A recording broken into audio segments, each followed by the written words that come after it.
வாரமும் அரசியல் களம் நேரலை நிகழ்ச்சிக்காக கிழக்கு மாகாண சுகாதார விளையாட்டுத்துறை அமைச்சர் எம்.ஏ. மன்சூர் அவர்களை நாங்கள் சந்திக்கின்றோம்.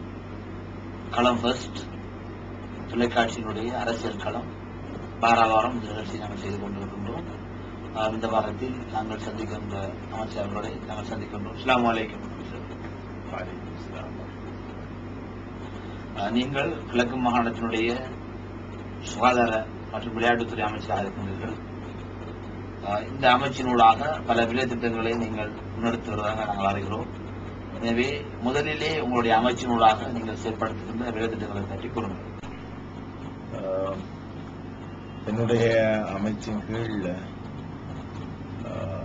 6 திணைக்களங்கள் காணப்படுகின்றன. அதிலே சுகாதார திணைக்களம், சுதேச வைத்திய திணைக்களம், சமூக சேவை திணைக்களம் மற்றும் கூட்டுறவு அபிவிருத்தி திணைக்களம் மற்றும் சிறுவர் பராமரிப்பு நன்னடத்தை திணைக்களம்.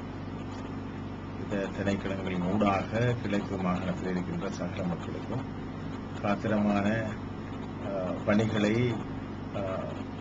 நிறைவேற்றுவதற்காக நாங்கள் தரிசனம் கொண்டிருக்கிறோம். அந்த அடிப்படையிலே முதன்மையாக சுகாதார திணைக்களத்திலே கிழக்கு மாநிலத்திலே காணப்படுகின்ற சகல வைத்தியசாலைகளிலும் ஊடாகவும் பிரதேச மக்களுக்கான சுகாதார சேவையை வினைத்திறன் கூடியதாக மாற்றியமைக்கின்ற பணியை நாங்கள் ஆரம்பித்திருக்கிறோம். அதாவது ஒவ்வொரு வைத்தியசாலைக்கும் உரித்தான அதனுடைய தகுதிக்கு ஏற்ப தேவைப்படுகின்ற சகல வளங்களையும் பெற்றுக் கொடுக்கின்ற வேலை திட்டத்தை நான் ஆரம்பித்திருக்கிறேன். அதுபோலவே நீங்கள் உங்களுடைய அமைச்சினுடைய அதாவது உங்களிடம் இருக்கின்ற பல அமைச்சுகளூடாக நீங்கள் மேற்கொள்கின்ற பல வேலை திட்டங்களை பற்றி கூறியிருந்தீர்கள். அதாவது இந்த சுகாதாரத்துறையிலே நீங்கள் அந்த ஊழியர்கள் அதாவது சாதாரண தொழிலாளர்கள் மிதமிஞ்சிய ஊழியர்கள் இருப்பதாகவும் இனிய தொழில் ஊழியர்களுக்கு போட்டி பயிற்சி ஊடாகத்தான் அந்த நியமனங்களை வழங்கப்படுவதற்கான அந்த சட்ட ஏற்பாடுகளை பற்றி குறிப்பிட்டிருந்தீர்கள். கூடுதலான வைத்தியசாலைகளிலே அந்த கட்டட பிரச்சினை இருக்கின்றது. அதே போன்று அந்த வைத்தியசாலையுடைய அதாவது சாதாரண கிராமிய வைத்தியசாலைகள் பிரதேச வைத்தியசாலையாகவும் பிரதேச வைத்தியசாலை மாவட்ட வைத்தியசாலையாகவும் அந்த தரம் வைத்துகின்ற அந்த வேலைப்பாடுகள் மற்றும் கட்டிட வசதிகள் சரியான முறையிலே மேற்கொள்ளப்படவில்லை என்ற ஒரு குறைபாடும் உள்ளது. அமைச்சர்களே, மாகாண அமைச்சுக்களுக்கு மட்டுப்படுத்தப்பட்ட அளவிலேயே ஒதுக்கீடுகள் மத்திய அரசாங்கத்தால் வழங்கப்படுவது வழக்கமாக விடயம், அது எல்லோரும் அறிந்த விடயம். இருந்த போதிலும் மத்திய அரசை பொறுத்தவரையிலே அவர்கள் மிக கரிசனையோடு தேவையான வழங்க பங்குகளை செய்து வருகின்றனர். அந்த எங்களுக்கு கிடைக்கப்படுகின்ற பணம் மற்றும் வளங்களை கொண்டு ஏற்கனவே நான் குறிப்பிட்டது போன்று ஒவ்வொரு வைத்தியசாலைகளுடைய தரத்துக்கு ஏற்ற வகையிலே தேவைப்படுகின்ற அனைத்தையும் நாங்கள் படிப்படியாக பெற்று வருகின்றோம், வழங்கி வருகின்றோம். குறிப்பாக எல்லா வைத்தியசாலைகளிலும் அவ்வாறான தேவைகள் காணப்படுவதான முறைப்பாடு என்பது நிச்சயமாக உண்மைக்கு புறம்பானது. ஆனால் எங்களுக்கு நாங்கள் செய்த ஆய்வு மற்றும் கள பரீட்சைகளின் போது கிடைக்கப்பட்ட தகவல்களின்படி தேவைப்படுகின்ற கட்டட வசதிகளை நாங்கள் ஆங்காங்கே நிச்சயமாக ஏற்படுத்தி வருகின்றோம். குறிப்பாக அநேகமான வைத்தியசாலைகளை அந்தந்த பிரதேச அரசியல்வாதிகள் மற்றும் மக்கள் மற்றும் சமூக ஆர்வலர்கள் அந்த வைத்தியசாலைகளை தரம் வைக்க வேண்டும் என்ற விண்ணப்பங்களை செய்து வருகின்றார்கள். அவ்வாறான விண்ணப்பங்களை நாங்கள் உடனடியாக நிவர்த்தி செய்ய முடியாத துரஷ்ட நிலை காணப்படுகின்றது. ஏனென்றால் ஏற்கனவே இருக்கின்ற அந்த வைத்தியசாலைகளுடைய தரத்துக்கு ஏற்ற கட்டடங்களையும் வளங்களையும் பெற்று வழங்குவதுதான் இந்த 2016ஆம் ஆண்டுடைய மிக முக்கியமான நோக்கமாக நாங்கள் நோக்கமாக கொண்டிருக்கிறோம். அந்த அடிப்படையிலே இந்த வருடத்திலே தரம் உயர்த்துகின்ற விடயங்களை நாங்கள் நிச்சயமாக முன்னிலைப்படுத்தாமல் அதனுடைய வைத்தியசாலை அனைத்தினுடைய தரத்துக்கு ஏற்ற வகையான வளங்களை பெற்றுக் கொடுவதை மிக முக்கியமாக நாங்கள் கவனத்திற்கு எடுத்து அந்த நடவடிக்கைகளை மேற்கொண்டு வருகின்றோம். எதிர்காலங்களில் நிச்சயமாக நியாயமாக காணப்படுகின்ற விண்ணப்பங்களை பரிசீலனை செய்து தரம் உயர்த்துகின்ற நடவடிக்கைகளை மேற்கொள்வதற்கு தீர்மானித்திருக்கிறோம். கிழக்கு மாகாண சபையை பொறுத்தமட்டில் கிழக்கு மாகாண சபையினுடைய மக்கள் பிரதிகளுக்கும் அதனுடைய கிழக்கு மாகாண ஆளுநருக்கும் இடையில் அவ்வப்போது அதிகார போட்டியும் விழுபறிகளும் ஏற்படுவதாக ஊடகங்களிலும் குறிப்பாக உங்களுடைய பிரதிநிதிகளும் வெளிகளிலே பேசுகிறதை நாங்கள் அறிகிறோம். உங்களுடைய அந்த அதிகாரங்களை கிழக்கு மாநில ஆளுநர் பரிந்துரைப்பதாகவும் அமைச்சர்கள் கூட பகிரங்கமான முறையிலே தங்களுடைய அறிக்கைகளை விடுகிறார்கள். எனவே அமைச்சர் அவர்களே, நீங்கள் கூறுங்கள், உங்களுடைய அந்த மாகாண சபையுடைய உங்களுடைய அதிகாரங்கள் இந்த கிழக்கு மாநில ஆளுநரால் பறிக்கப்படுகின்ற அந்த கருத்தை நீங்கள் எவ்வாறு பார்க்கின்றீர்கள்? கிழக்கு மாகாண சபையுடைய அல்லது அமைச்சர்களுடைய அதிகாரங்களை ஆளுநர் அவர்கள் பறிக்கின்றார் என்ற அந்த குற்றச்சாட்டை என்னால் ஏற்றுக்கொள்ள முடியாத ஒன்றாகும். நிச்சயமாக கிழக்கு மாகாண சபைக்கும் குறித்த அமைச்சர்களுக்குமே உரித்தான அதிகார விடயங்களில் கௌரவ ஆளுநர்கள் தலையிடுவது என்பது உண்மைக்கு புறமான விடயம். ஆனால் அவ்வாறான விமர்சனம் காணப்படுகின்றது என்னவென்றால், அமைச்சர்கள் அல்லது உறுப்பினர்கள் அல்லது மாகாண சபை அங்கத்தவர்கள் யாராயினும் சில முக்கியமான அவர்கள் செய்தே ஆக வேண்டும் என்ற சில விடயங்களிலே கௌரவ ஆளுநர்கள் தலையிடுகின்ற ஒரு நிலைமை, ஒரு நிர்பந்தம் ஏற்படுகின்றது. குறிப்பாக இடமாற்ற விடயங்கள், என்னை பொறுத்தவரையிலே நானாக இருந்தாலும் அல்லது யார் அமைச்சராக இருந்தாலும் அல்லது உறுப்பினர்களாக இருந்தாலும் எங்களுக்கு கிடைக்கின்ற விண்ணப்பங்கள் அனைத்தையும் நாங்கள் சாதகமாக பரிசீலனை செய்து விடுக்கப்படுகின்ற விண்ணப்பத்தின் படி கேட்கின்ற இடமாற்றங்களை உடனடியாக செய்ய வேண்டும் என்ற அந்த விருப்பம் மேலெழுகின்ற ஒரு நிலைமையில் கவர்னருடைய தலையீடு மிகவும் அவசியமான ஒன்றாக காணப்படுகிறது. இல்லை என்றால் அமைச்சர்கள் அல்லது உறுப்பினர்கள் எல்லோருமே விரும்புகின்ற அந்த இடமாற்றங்களை செய்கின்ற போது நிச்சயமாக நிறைய பாடசாலைகள் அல்லது நிறைய வைத்தியசாலைகளை மூட வேண்டிய நிலைமை உருவாகும். அந்த இடத்திலே நிச்சயமாக ஆளுநருடைய தலையீடும் அவருடைய மேற்பார்வை மற்றும் அவருடைய அறிவுறுத்தல்கள் அங்கே அவசியமாக காணப்படுகின்றன. அவற்றை சிலர் புரிந்து கொள்ளாத ஒரு சூழலில் அது விமர்சனமாக விமர்சிப்பதாகவே நான் காண்கிறேன். விடயங்களில் அதிகாரங்களில் அவர் தலையிடுவதில்லை என்று நீங்கள் கூறியிருக்கிறீர்கள். அதே போன்று சில விடயங்களிலே அவருடைய தலையீடு முக்கியம் என்று கூறியிருக்கின்றீர்கள். ஆனால் உங்களுடைய கிழக்கு மாகாணத்தினுடைய இந்த அமைச்சரவை எடுக்கின்ற நல்ல திட்டங்களை சில நேரங்களில் ஆளுநர் அதனை தடுத்து நிறுத்துகின்ற போது அவ்வாறு மக்கள் பிரதிநிதிகளுக்குரிய ஒரு சபையாக அதை பார்க்க முடியாது. எனவே ஒரு அரசாங்கத்தினுடைய பிரதியாக இருக்கின்ற ஒரு ஆளுநர் ஒட்டுமொத்த கிழக்கு மாகாணத்தினுடைய மக்கள் பிரதிகளுடைய அந்த அமைச்சரவையினுடைய அந்த தீர்மானத்தை தடுத்து நிறுத்துகின்ற போது அந்த மாகாண சபைக்கு ஒரு அதிகாரம் இல்லை என்ற ஒரு நிலை வருகிறது. எனவே அதை நீங்கள் எவ்வாறு பார்க்க? உறுத்தான அதிகார எல்லைக்குள்ளே இருந்து கொண்டு தீர்மானம் எடுக்கின்ற போது அல்லது சாத்தியமான நியாயமான விடயங்களை மாத்திரம் தீர்மானிக்கின்ற போது நான் நம்புகிறேன் கவர்னருடைய தலையீடு அங்கே இருப்பதற்கு இடமில்லை. சில வேளைகளில் அந்த ஒரு நியாய ஒரு ஒழுங்கை அல்லது ஒரு சுற்றுமுகத்தை கவனத்துக்கு எடுக்கின்ற போது அல்லது சட்ட நியதிகளை அல்லது சில நியாயங்களை முன்னிலைப்படுத்தி பார்க்கின்ற போது எங்களுடைய அமைச்சர் வாரியத்தினால் இருக்கின்ற சில தீர்மானங்களை நடைமுறைப்படுத்துவதிலே சில சிக்கல்கள் காணப்படுகின்றன. அவ்வாறான சூழலில் கௌரவ ஆளுநர் அவர்கள் அதை நடைமுறைப்படுத்துவதிலே பின்வாங்கிய சந்தர்ப்பங்கள் இருந்திருக்கின்றன. அவ்வாறான நிலைமைகள் இப்போது காணப்படுவதாக நான் காணவில்லை. கிழக்கு மாகாண ஆளுநருக்கு எதிராக ஒரு போர்க்கொடி தூக்கிய ஒரு நிகழ்வு இருக்கின்றது. அந்த வகையில் தான் கண்டியிலே வைத்து ஜனாதிபதி உங்களை அழைத்து கவர்னரோடு ஒரு இணக்கப்பாட்டுக்கு வந்ததாக அறிகிறோம். அதனால் இவ்வாறான விடயம் இருக்கலாம் நான் நம்புகின்றேன். உறுப்பினர்களுக்கும் கௌரவ ஆளுநருக்கும் இடையான ஒரு புரிந்துணர்வு இல்லாமை காணப்பட்டது. நிச்சயமாக அதிபர் ஜனாதிபதி அவர்களுடைய ஏற்பாட்டில் கௌரவ ஆளுநர் அவர்களோடு கௌரவ உறுப்பினர்கள் அனைவரும் சந்தித்த அந்த சந்திப்பு, அந்த ஒன்று கூடலின் பின்னர் அந்த புரிந்துணர்வு ஏற்பட்டிருக்கிறது. ஸ்ரீலங்கா முஸ்லிம் காங்கிரசினுடைய அமைச்சராக இருக்கின்றீர்கள். கிழக்கு மாகாண சபையிலே ஆளுந்தரப்பில் இருக்கின்ற ஸ்ரீலங்கா முஸ்லிம் காங்கிரஸ் கட்சியினுடைய ஆதரவு 2 அமைச்சுகளை நீங்கள் வைத்திருக்கின்றீர்கள். நீங்களும் மட்டக்களப்பு மாவட்டத்தில் ஹாபிஸ் நசீர் அவர்களும் 2 பேருமே நீங்கள் முஸ்லிம் காங்கிரஸ் சார்பான அமைச்சராக இருக்கின்றீர்கள். ஆனால் இந்த கிழக்கு மாகாண சபையில் உள்ள முஸ்லிம் அமைச்சர்களூடாக முஸ்லிம் காங்கிரஸ் தரப்பு பிரதேசங்கள் ஒரு பாரிய அளவில் அபிவிருத்தி அடையவில்லை. மாகாண சபையும் முஸ்லிம் காங்கிரஸ் பிரதேசங்களை புறக்கணிக்கின்ற ஒரு நிலைப்பாடும் இருப்பதாக அந்த ஊடகங்களில் நாங்கள் அறிகிறோம். அதை பற்றியும் நீங்கள் கூறுங்கள். இதேவேளை இவ்வாறான விமர்சனங்கள் அளவுக்கு அதிகமான எதிர்பார்ப்பின் காரணமாகவே எழுகின்றன என்பதுதான் என்னுடைய அபிப்பிராயம்.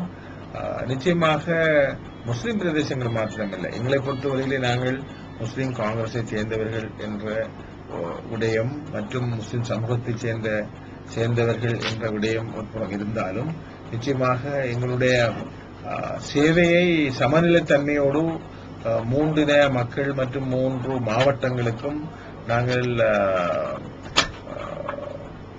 சேவையை செய்ய வேண்டும் என்ற நிர்பந்தம் இருக்கிறது. ஏற்கனவே கூறியது போன்று அந்த சமநிலைத்தன்மையோடு எங்களுடைய அமைச்சுக்களினுடையடான சேவைகள் நிறைவேற்றப்படுகின்றனவா என்பதை கூட எங்களுடைய ஒரு ஆளுநர்கள் அவதானிக்கின்ற விடயமும் காணப்படுகின்றது. அந்த அடிப்படையிலே நிச்சயமாக சமாந்தரமாக எல்லா பிரதேசங்களிலும் எந்தவித பாகுபாடும் மற்ற நிலைமையிலே கிழக்கு மாகாண அமைச்சுக்கை உறுத்தான அதிகாரங்களை பொறுத்தவரையிலே மிக தாராளமாக அந்த அதிகார எல்லைக்குள்ளே இருந்து நாங்கள் சேவையாற்றி வருகிறோம். உங்களுடைய கட்சி ஸ்ரீலங்கா முஸ்லிம் காங்கிரஸ் அரசாங்க தரப்பில் இருந்தாலும் இன்று மேல் மாகாணத்திலும் தென் மாகாணத்திலும் தனித்து களமிறங்கிருக்கின்றது. இன்று அந்த கட்சி சூடான பிரச்சாரங்களையும் செய்து வருகின்றது. அரசாங்கத்தோடு உரசுகின்ற ஒரு நிலையில் இன்று உங்களுடைய கட்சியினுடைய உறுப்பினர்கள் தலைவர்கள் பேச்சுக்கள் அவ்வாறு இருக்கின்றது. நீங்கள் உங்களுடைய கட்சியினுடைய இந்த வெற்றி வாய்ப்பை எவ்வாறு பார்க்கிறீர்கள்? முஸ்லிம் காங்கிரஸ் சேர்ந்தது என்பது ஒரு நிச்சயமாக இரண்டர கலந்த உறவல்ல. நாங்கள் நிச்சயமாக எங்களுடைய சுயம் எங்களுடைய கௌரவம் பாதிக்கப்படாத நிலைமையில் எங்களை நாங்கள் மிக சரியாக தனிமைத்தன்மையோடு எங்களுக்கே எங்களுடைய தனித்துவ தன்மையை பேணிக் கொண்டவர்களாக அரசாங்கத்தோடு ஒரு புரிந்துணர்வோடு ஒரு உறவை பேணி வருகிறோம். அந்த அடிப்படையில தான் கிழக்கு மாகாண சபையுடைய ஆட்சியும் அமைக்கப்பட்டிருக்கிறது. அந்த வகையிலே அரசாங்கத்தோடு சமூகம் சார்ந்த முஸ்லிம் காங்கிரசுடைய கொள்கை சார்ந்த விடயங்களிலே முரண்படுகின்ற போது அந்த உறவிலே விரிசல் ஏற்படுவதற்கு கூட வாய்ப்பு இருக்கிறது. அந்த விடயங்களை உள்வாங்கியவர்களாகத்தான் முஸ்லிம் காங்கிரஸ் ஆதரவாளர்களும் இருக்கிறார்கள் என்பதுதான் உண்மை.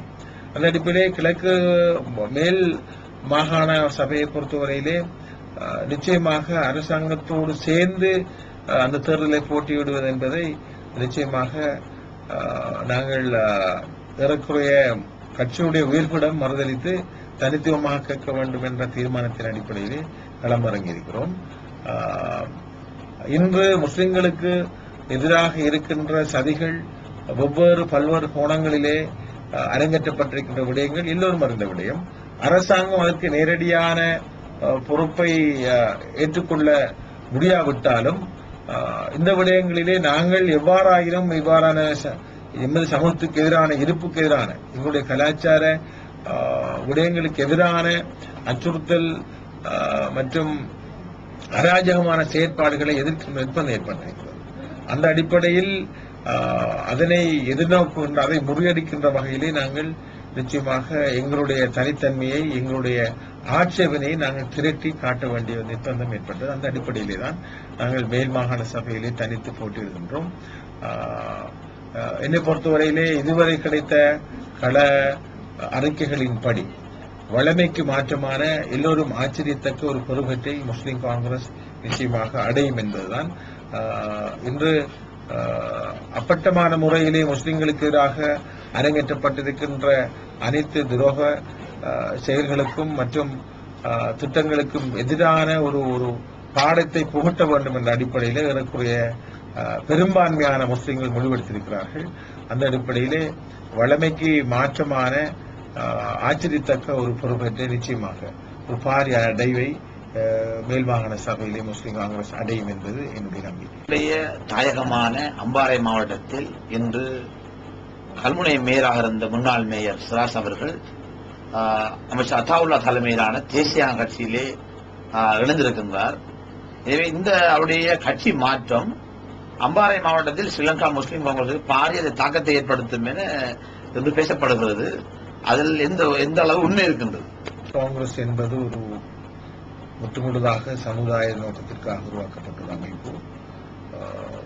இந்த எங்களுடைய முன்னாள் மேயர் சராஸ் மாத்திரமல்ல, அவரை விட பெரும் பெரும் தகைகள் இந்த கட்சியில் இருந்து வெளியேறிய வரலாறு இருக்கிறது. எந்த ஒரு தனி நபருடைய வெளியேற்றமும் அல்லது துரோகத்தனமும் இந்த கட்சியை நிச்சயமாக ஒன்றும் செய்ய முடியாது என்பதுதான் என்னுடைய அபிப்பிராயம்.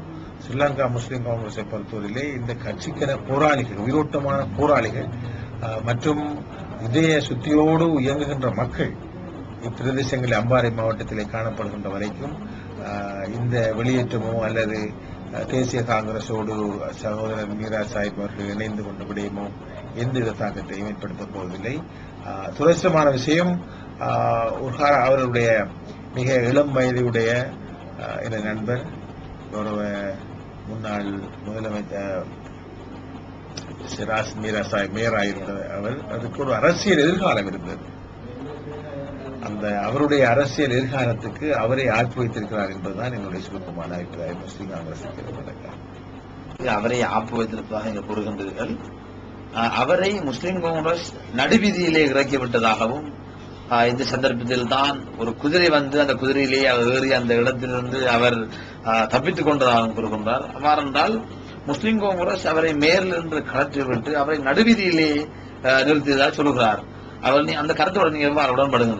ஒவ்வொருத்தரும் பார்க்கின்ற விதத்திலேதான் அவருடைய பொறுப்பேறு கிடைக்கும். என்னை பொறுத்தவரையிலே முஸ்லிம் காங்கிரஸ் ஒரு நிர்பந்த சூழலிலே தான் அவர் பதவியிறக்கப்பட்டிருக்கிறார். அவர் ஒரு இளம் அரசியல் பிரதிநிதியாக காணப்படுகின்ற நிலைமையில் அதை மனமுவந்து இந்த கட்சிக்காக, கட்சியுடைய இருப்புக்காக, கட்சியுடைய தர்ம சங்கடமான நிலைமைக்கு உதவ வேண்டும் என்ற அடிப்படையிலே அவர் மனமுவந்து ஏற்றுக்கொண்டவராக, ஒரு போராளியாக இருப்பாரானால் அவருக்கான அரசியல் எதிர்காலம் மிக சிறப்பாக இருந்திருக்கும். கட்சி யாருக்கும் துரோகம் அளிக்கின்ற நிலைப்பாட்டிலே கட்சி எப்போதும் இருந்ததும் இல்லை. என்னை பொறுத்தவரையிலே அவ்வாறாக இருந்தால் என்னுடைய சுயம், நான் என்ற விடயம் பாதிக்கப்பட்ட, என்னுடைய அரசியல் ஈடுபு பாதிக்கப்பட்ட பல்வேறு சந்தர்ப்பங்கள் ஏற்பட்டிருக்கின்றன. அவைகளை சுயநல காரணங்களுக்காக கட்சியிலிருந்து வெளியேறிய அல்லது கட்சிக்கு துரோகம் அளித்த ஒரு நிலவரத்தை நான் கொண்டிருந்தால் என்று நான் ஒரு அமைச்சராக இருந்திருக்க முடியாது. அந்த அடிப்படையிலே சிராஸ் அவர்கள் அவசரப்பட்டு விட்டார் என்றால் நான் நம்புகிறேன். உங்களுடைய சொந்த பிரதேசமான சம்மாந்துறையில் பல ஆண்டு காலமாக பாராளுமன்ற உறுப்பினர்களும் அமைச்சர்களும் இருந்திருக்கின்றார்கள். இந்த அம்பாறை மாவட்டத்தை பொறுத்தவரை நீண்ட காலமாக பாராளுமன்ற உறுப்பினர் அங்கம் வகித்த பல பாராளுமன்ற உறுப்பினர்கள் இருக்கின்றார்கள். அந்த மண்ணுக்கு தலைமை தாங்கி இருக்கின்றார்கள். ஆனால் நான் உங்களுடைய ஒரு அறிக்கையை நான் ஊடகங்களில் பார்த்தேன். சம்மாந்துறை பிரதேசத்தினுடைய அபிவிருத்திக்கு அந்த மண்ணை சேர்ந்தவரை தலைமை தாங்கி அதனை அபிவிருத்தி செய்ய வேண்டும் என்று நீங்கள் கூறுகின்றீர்கள். அவ்வாறு என்று சொன்னால் இந்த சம்மாந்தருடைய அபிவிருத்தி குழு தலைவராக அமைச்சர் அத்தாவுல்லா அவர்கள் இருப்பது இந்த சம்மாந்தருடைய அபிவிருத்திக்கு பாதிப்பு என்று நீங்கள் கருதுகின்றீர்கள்? கருதுவதற்கு ஒன்றுமில்லை, அது நிறுவனமாக இருக்கிறது. ஏனென்றால் துரதிர்ஷ்டவசமாக சம்மாந்துறை தன்னுடைய பாராளுமன்ற உறுப்புரிமையை கடந்த பொதுத் தேர்தலில் இழந்திருக்கிறார். 40 வருடங்களுக்கு மேலாக தனக்கென ஒரு பாராளுமன்ற உறுப்பினரை அமைச்சராக, பிரதி அமைச்சராக வைத்துக் கொண்டிருந்த இந்த மண் துரதிர்ஷ்டவசமாக கடந்த முறை அந்த பிரதேசத்தை இழந்திருந்தது. அதன் காரணமாக பாராளுமன்ற உறுப்பினர் இல்லை என்ற விடயத்தை கவனத்தில் கொண்டு சம்மாந்துறை பிரதேச அபிவிருத்தி குழுவினுடைய தலைவராக என்னுடைய கௌரவ அமைச்சர் அதாவுல்லா அவர்கள் நியமிக்கப்பட்டிருக்கிறார். நிச்சயமாக அவருடைய அரசியல் இருப்புக்காக, அவருடைய அரசியலுக்காக வாக்களித்த மக்களும் இங்கே இருக்கிறார்கள். அவருக்காக வாக்கு திரட்டி கொடுக்கின்ற அரசியல் பிரமுகர்கள், அரசியல் பிரதிநிதிகள் இருக்கிறார்கள். அப்படி இருக்கின்ற சூழலில் அவர் நிச்சயமாக தன்னுடைய அந்த பொறுப்பை நேர்மைத்தன்மையோடு செயலாற்றவில்லை என்பதுதான் என்னுடைய அபிப்பிராயம். இற்றை வரைக்கும் அவர் ஏறக்குறைய 3.5 வருடங்களாக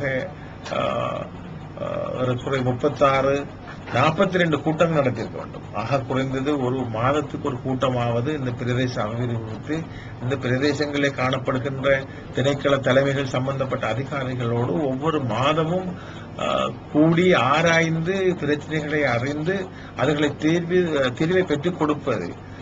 மற்றும் அவைகளுக்கு தேவைப்படுகின்ற பண ஒதுக்கீடுகளை பெற்றுக் கொடுப்பது அந்த பிரதேச அபிவிருத்தி ஒருங்கிணைப்பு குழுவுடைய தலைவருடைய தலையாய கடமை. அந்த கடமையிலே கௌரவ அமைச்சர் தவறு இருக்கிறார். அந்த பொறுப்பை, அந்த அமானியத்தை சுமந்த அவர் நிச்சயமாக அதை செய்யவில்லை, நேர்மைத்தன்மையோடு காத்திரமான முறையிலே செய்யவில்லை என்பதுதான் என்னோட அபிப்பிராயம். இன்றைக்கும் இந்த 3.5 வருடத்துக்குள்ள இரண்டு கூட்டங்கள் மாத்திரமே சமாந்துறை பிரதேச செயலகத்தில் அவ்வாறான கூட்டத்தை கூட்டியிருக்கிறார். பல்வேறு பிரச்சனைகள் இங்கே காணப்படுகின்றன.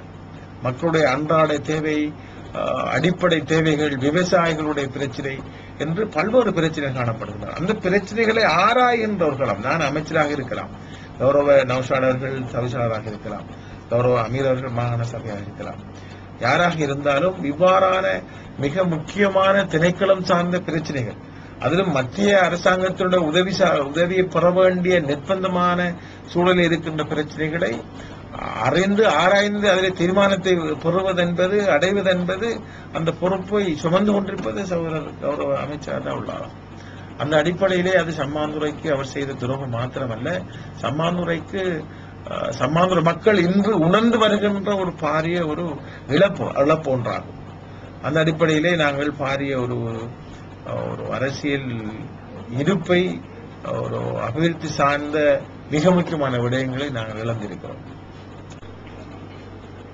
முஸ்லிம் காங்கிரசுக்கும் அரசாங்கத்துக்கும் இடையில் இருக்கின்ற உறவு அது முருகலாகி அரசாங்கத்திலிருந்து ஸ்ரீலங்கா முஸ்லிம் காங்கிரஸ் ஒரு விலகுகின்ற பட்சத்தில், அல்லது இந்த மாகாண சபை பொறுத்தளவில் அந்த உறவு முறிவடைகின்ற நிலையில் உங்களுடைய இந்த அமைச்சு பதவியிலிருந்து நீங்க உங்களை விலகுமாறு கட்சியினுடைய தலைமை கட்சி கேட்கின்ற பட்சத்தில் இந்த அமைச்சு பதவியிலிருந்து நீங்கள் விலகுகின்றீர்களா? ஸ்ரீலங்கா முஸ்லிம் காங்கிரஸ் தீர்மானித்து எங்களுடைய ஆதரவை விலகிக் கொள்ள வேண்டும் என்றும் எங்களுடைய பதவியை ராஜினாமா செய்ய வேண்டும் என்று கேட்கப்படுவதற்கு உடனடியாக செய்ததற்கு நான் மாத்திரமல்ல, எங்களுடைய சக அமைச்சர் கௌரவ ஹாபிஸ் நாசிர் அவர்களும் தயாராக இருக்கிறார் என்று செய்தது. நேரலை நிகழ்ச்சிக்காக இன்று இந்த வாரம் நாங்கள் சந்தித்தது கிழக்கு மாகாண சுகாதார, விளையாட்டுத்துறை, சுதேச வைத்தியத்துறை அமைச்சர் M.A. மன்சூர் அவர்களை நாங்கள் சந்தித்தோம். இந்த நிகழ்ச்சியினூடாக அவரிடமிருந்து நாங்கள் பல விடயங்களை நாங்கள் எங்களுடைய ரசிகர்களுக்காக நாங்கள் அறிந்து கொண்டோம். இத்துடன் இந்த நிகழ்ச்சியை நாங்கள் நிறைவு செய்கிறோம். இந்த நிகழ்ச்சிக்காக வந்து எங்களோட நிகழ்ச்சிக்காக நேரலையாக கலந்து கொண்டு அமைச்சர்களிடம் நாங்கள் விடைபெறுகிறோம். நன்றி.